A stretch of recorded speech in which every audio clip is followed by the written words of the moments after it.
ಎಷ್ಟೊಂದು ಕಲರ್ಫುಲ್ಲಾಗಿ ಕಾಣಿಸ್ತಾ ಇದೆ ಅಲ್ವಾ. ಇದರ ಜೊತೆ ಬಾಯ್ಲ್ಡ್ ರೈಸ್ ಹಾಕ್ಕೊಂಡು ಊಟ ಮಾಡಿದ್ರೆ ತುಂಬ ಟೇಸ್ಟಾಗಿರುತ್ತೆ.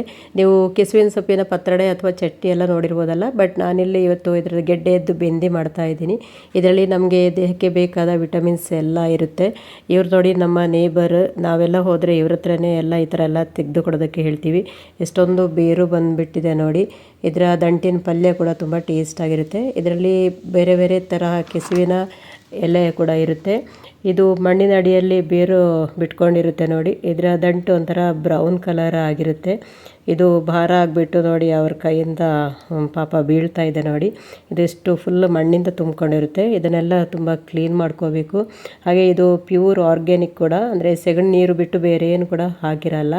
ಇದು ಬೇರಲ್ಲಿದ್ದ ಮಣ್ಣೆಲ್ಲ ತಗೊಂಡು ಸಪ್ರೇಟ್ ಮಾಡ್ಕೋಬೇಕು. ಇದು ಒಂದು ದಿವಸ ಆದರೂ ಕೂಡ ಸ್ವಲ್ಪ ಬಾಡಿದರೆ ಚೆನ್ನಾಗಿರುತ್ತೆ. ಇದರ ಸಿಪ್ಪೆ ಎಲ್ಲ ಈಸಿಯಾಗಿ ಬರುತ್ತೆ. ಇದು ನೋಡಿ ಮಣ್ಣಿಂದ ಸಪ್ರೇಟ್ ಮಾಡ್ತಾ ಇದ್ದಾರೆ. ಇವರು ಕೂಡ ನಮ್ಮ ನೇಬರ್ ಅವರೇ, ಅವರು ಕ್ಲೀನ್ ಮಾಡ್ತಾ ಇದ್ದಾರೆ ನೋಡಿ. ಇದನ್ನು ಆಲೂಗಡ್ಡೆ ಥರ ಕುಕ್ಕರಲ್ಲಿ ಬೇಯಿಸಿ ಕೂಡ ಸಿಪ್ಪೆ ತೆಗಿಬೋದು, ಅದು ಕೂಡ ಈಸಿಯಾಗಿ ಬರುತ್ತೆ. ಬಟ್ ನಾವಿಲ್ಲಿ ಅವ್ರ ಹತ್ರ ಸಿಪ್ಪೆ ತೆಗೆಯೋದಕ್ಕೆ ಹೇಳಿದ್ವಿ. ಪಾಪ ಅವರೆಷ್ಟು ಕ್ಲೀನಾಗಿ ವಾಶ್ ಮಾಡಿಕೊಂಡು ಇದರದ್ದು ಸಿಪ್ಪೆ ಎಲ್ಲ ತೆಗೆದುಕೊಡ್ತಾರೆ ನೋಡಿ. ನಮಗೆ ಒಂದು ಬುಟ್ಟಿ ಫುಲ್ ಸಿಕ್ಕಿತು. ನಮಗೆ ಒಂದು 10 ಜನಕ್ಕೆ ಆಗುವಷ್ಟು ಇದು ಬೇರು ಸಿಕ್ಕಿದೆ ನೋಡಿ. ಇದನ್ನು ನೀಟಾಗಿ ವಾಶ್ ಮಾಡ್ಕೋಬೇಕು, ಅಂದರೆ ಅದರಲ್ಲಿದ್ದ ಮಣ್ಣೆಲ್ಲ ತೆಗಿಬೇಕು. ಇದು ಕರಾವಳಿ ಭಾಗದಲ್ಲಿ ಜಾಸ್ತಿಯಾಗಿ ಎಲ್ಲರ ಮನೆಯಲ್ಲಿ ಕೂಡ ಇರುತ್ತೆ. ಇದು ತುಂಬ ಬೇರೆ ಬೇರೆ ಥರ ವೆರೈಟಿಯಾಗಿ ಗೆಡ್ಡೆಗಳು ಬರುತ್ತೆ. ಇದು ಒಂಥರ ಬೇರೆಯೇ ನೋಡಿ, ಹೆಂಗೆ ಕಾಣಿಸ್ತಾ ಇದೆ ನೋಡಿ.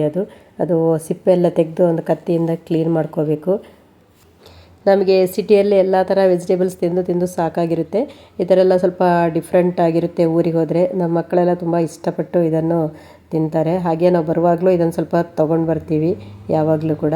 ನೋಡಿ ಇದು ಎಷ್ಟು ಕ್ಲೀನ್ ಆಗಿದೆ ನೋಡಿ. ಇವಾಗ ಇದನ್ನು ರೌಂಡಾಗಿ ಚಿಕ್ಕ ಚಿಕ್ಕ ಪೀಸಾಗಿ ಕಟ್ ಮಾಡ್ಕೋಬೇಕು. ಇದರದ್ದು ಪಲ್ಯನೂ ಮಾಡ್ಬೋದು, ಸಾಂಬಾರನ್ನೂ ಮಾಡ್ತಾರೆ. ಬಟ್ ನಮಗೆಲ್ಲ ಬೆಂದಿನೇ ಇಷ್ಟ. ಬಾಯ್ಲ್ಡ್ ರೈಸ್ ಜೊತೆ ಬೆಂದಿ ಇದ್ರೇ ಅದರದ್ದು ಟೇಸ್ಟೇ ಬೇರೆ. ಅದರ ರುಚಿ ಗೊತ್ತಿದ್ದವರಿಗೆ ಗೊತ್ತಿರ್ಬೋದು ಮೋಸ್ಟ್ಲಿ. ಇಲ್ಲಿ ನೋಡಿ, ನಾವು ಹೋದರೆ ಅಮ್ಮನ ಹತ್ರನೇ ಅಡುಗೆ ಮಾಡೋದಕ್ಕೆ ಹೇಳ್ತೀವಿ ಜಾಸ್ತಿಯಾಗಿ. ಅವ್ರದ್ದು ಕೈ ರುಚಿನೇ ಬೇರೆ ಇರುತ್ತಲ್ವ. ಮಕ್ಕಳಿಗೆ ಕೂಡ ಅಜ್ಜಿ ಮಾಡಿದ ಅಡುಗೆ ಅಂದರೆ ತುಂಬ ಇಷ್ಟಪಟ್ಟು ಊಟ ಮಾಡ್ತಾರೆ. ಇಲ್ಲಿ ನೋಡಿ, ಒಂದು ಅಚ್ಕಾರದ ಪುಡಿ ಒಂದು 5 ಸ್ಪೂನ್ ಹಾಕ್ತಾಯಿದ್ದಾರೆ. ಹಾಗೆ ಮನೆಯಲ್ಲೇ ಆದ ಹುಣಸೆ ಹಣ್ಣು, ಅದರದ್ದು ನೀರು ಹಾಕ್ತಾಯಿದ್ದಾರೆ. ಸ್ವಲ್ಪ ಹುಣಸೆಹಣ್ಣಿನ ನೀರು ಜಾಸ್ತಿ ಹಾಕಬೇಕಾಗುತ್ತೆ, ಯಾಕಂದರೆ ಇದು ಕೆಲವರಿಗೆ ಅದು ಸ್ವಲ್ಪ ತುರಿಸುತ್ತೆ ಅಂತಾರೆ. ಹಾಗೆ ಸ್ವಲ್ಪ ಉಪ್ಪು ಹಾಕ್ಕೊಂಡು, ಜೊತೆಗೆ ಮನೆಯಲ್ಲೇ ಮಾಡಿರೋದಂತಹ ಆರ್ಗ್ಯಾನಿಕ್ ಅರಿಶಿನ ಕೂಡ ಸ್ವಲ್ಪ ನೀರು ಹಾಕ್ಕೊಂಡು ಎಲ್ಲ ಚೆನ್ನಾಗಿ ಮಿಕ್ಸ್ ಮಾಡಿಕೊಂಡು ಕುಕ್ಕರಲ್ಲಿಟ್ಟರೆ ರೆಡಿಯಾಗುತ್ತೆ. ಇದು ಸರಿಯಾಗಿ ಸ್ವಲ್ಪ ಕುದಿ ಬಂದಮೇಲೆ ಒಂದೇ ಒಂದು ವಿಸಿಲ್ ಬರಿಸಿದರೆ ಇದು ರೆಡಿಯಾಗುತ್ತೆ. ರುಚಿಗೆ ಬೇಕಾದರೆ ಸ್ವಲ್ಪ ಬೆಲ್ಲ ಹಾಕ್ಕೊಳ್ಳಿ, ಅದು ಅವರವರ ಇಷ್ಟ. ಇದು ಬೇಗ ಬೇಯುತ್ತೆ ಕೂಡ, ಅಡುಗೆ ಬೇಗ ಆಗಿಬಿಡುತ್ತೆ. ಇದರಲ್ಲಿ ಕೆಲಸ ಅಂದರೆ ಸ್ವಲ್ಪ ಸಿಪ್ಪೆ ತೆಗೆಯೋದು ಬಿಟ್ಟರೆ ಬೇಯೋದಕ್ಕೆ ಜಾಸ್ತಿ ಟೈಮ್ ಬೇಕಾಗಿರಲ್ಲ. ಇದು ಸ್ವಲ್ಪ ಲೋಳೆ ಬರುತ್ತೆ, ಆದರೆ ತುಂಬ ಟೇಸ್ಟಾಗಿರುತ್ತೆ. ಮೋಸ್ಟ್ಲಿ ಕರಾವಳಿ ಭಾಗದವರೆಲ್ಲ ಇದನ್ನು ಟೇಸ್ಟ್ ಮಾಡಿರ್ಬೋದು ಅನಿಸುತ್ತೆ ನನ್ನ ಪ್ರಕಾರ. ಇವಾಗ ನಮ್ಮ ಬೆಂದಿ ರೆಡಿಯಾಗಿದೆ ನೋಡಿ. ಇದಕ್ಕೊಂದು ಬೆಳ್ಳುಳ್ಳಿಯಲ್ಲಿ ಒಗ್ಗರಣೆ ಹಾಕಿದರೆ ಮನೆಯೆಲ್ಲ ಫುಲ್ ಪರಿಮಳ ಬರುತ್ತೆ. ಆವಾಗಲೇ ನಮಗೆ ಬಿಸಿ ಬಿಸಿ ಊಟ ಮತ್ತು ಇದು ಬೆಂದಿದ್ರೆ ಎಷ್ಟು ಚೆನ್ನಾಗಿರುತ್ತೆ ಅಂತ ಅನಿಸುತ್ತೆ.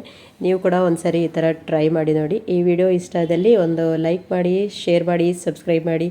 Thank you for watching my videos.